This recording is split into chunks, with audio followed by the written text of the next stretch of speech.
بسم اللہ الرحمن الرحیم۔ السلام علیکم ناظرین، میں ہوں محمد زبیر۔ خوشی کے کورس میں آج ہم بات کریں گے کہ میں کب خوش ہوتا ہوں۔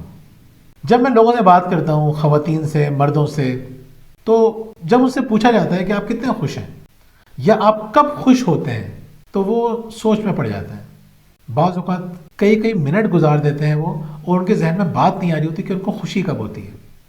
آپ اگر بچوں سے پوچھیں، میں بچوں کو پڑھاتا بھی ہوں، میں بچوں سے جب پوچھتا ہوں کہ آپ کی جو والدہ ہیں، آپ کی جو مدر ہے، وہ کب خوش ہوتی ہیں، یقین کریں بچے بھی سوچ میں پڑ جاتے ہیں کہ وہ تو خوش ہوتی نہیں ہیں۔ ہاں، جب کسی سے فون پہ بات کر رہی ہوتی ہیں تو جب کبھی ہم نے ان کو خوش دیکھا ہے تو عام طور پہ وہ خوش نہیں ہوتی۔ بہت سارے مرد بھی ایسے ہیں، جب گھر آتے ہیں تو ان کے چہرے پہ خوشی نہیں ہوتی۔ مجھے حیرت ہوتی ہے کہ لوگ خوش کیوں نہیں ہیں۔ یعنی جب مجھ سے کوئی یہ سوال کرے کہ آپ کو کب خوشی ہوتی ہے، تو میرے سامنے تو جوابات کا انبار لگ جاتا ہے، ڈھیر لگ جاتا ہے، اور میں سوچتا ہوں کہ خوش کرنے والی اللہ تعالیٰ نے بے شمار چیزیں ہمارے سامنے رکھی ہیں۔ مثال کے طور پر جب مجھے صاف ستھرے برتن کے اندر ٹھنڈا ٹھنڈا پانی ملتا ہے تو اس قدر خوشی ہوتی ہے میں آپ کو بتا نہیں سکتا۔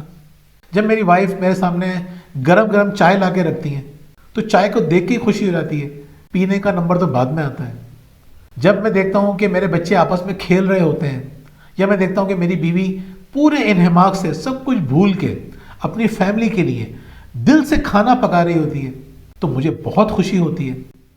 کبھی مجھے کھانسی آ جائے اور بچے میرے کہے بغیر بھاگ کے میرے لیے پانی لے کر آئیں تو اس وقت بھی مجھے بہت خوشی ہوتی ہے۔ مجھے پڑھنے کا موقع مل جائے، میں کوئی کتاب پڑھ رہا ہوں، میں کوئی ویڈیو دیکھ رہا ہوں اپنے مرضی کی، تو اس کو دیکھ کے مجھے خوشی ہوتی ہے کہ اللہ تعالیٰ نے مجھے یہ وقت دیا کہ میں اپنی مرضی سے کچھ پڑھ سکتا ہوں، کچھ دیکھ سکتا ہوں۔ جب میں دوستوں میں وہ گزارتا ہوں، ہم دنیا جہاں کے موضوعات پہ بات کر رہے ہوتے ہیں اور بڑے سب کچھ بھول بھال کے اپنے خیالات کا اظہار کر رہے ہوتے ہیں، سن رہے ہوتے ہیں، سنا رہے ہوتے ہیں، تو اس میں مجھے بے انتہا خوشی ہوتی ہے۔ جب مجھے نماز کا وقت ملتا ہے، اذان کی آواز سنتے ہی میں نماز پڑھنے کے لیے کھڑا ہو جاتا ہوں، یا جب مجھے قرآن کریم کی تلاوت کرنے کا تھوڑا سا وقت مل جاتا ہے، یقین کیجئے مجھے اس وقت بے انتہا خوشی ہوتی ہے، میں خوشی سے سرشار ہو جاتا ہوں۔ میں جب ٹانگیں پھیلا کے اپنے بیڈ پر بیٹھتا ہوں، لیپ ٹاپ گود میں رکھتا ہوں اور کسی موضوع پہ لکھ رہا ہوتا ہوں تو اس وقت مجھے بہت خوشی ہوتی ہے۔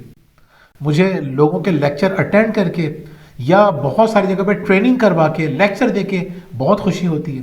میرے پاس بہت سارے لوگوں کی کال آتی ہے جو مجھ سے اپنے مسائل ڈسکس کرتے ہیں، یقین کیجئے ان کے مسائل حل کر کے مجھے بے انتہا خوشی ملتی ہے۔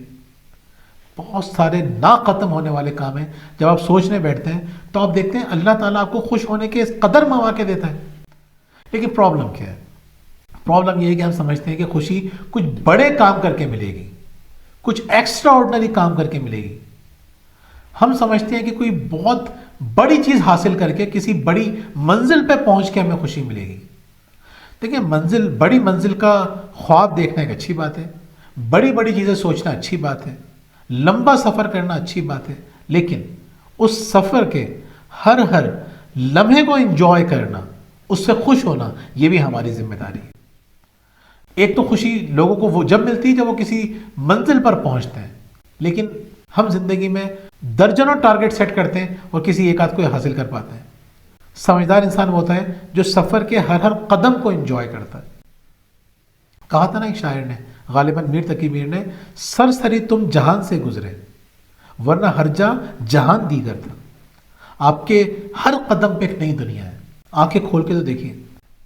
تو ہم یہ سمجھتے ہیں کہ بڑی چیز جب ہمیں ملے گی، جب ہمیں خوشی ملے گی، ہم یہ بھول جاتے ہیں جو عمارت بنتی ہے وہ چھوٹی چھوٹی اینٹوں سے مل کر بنتی ہے۔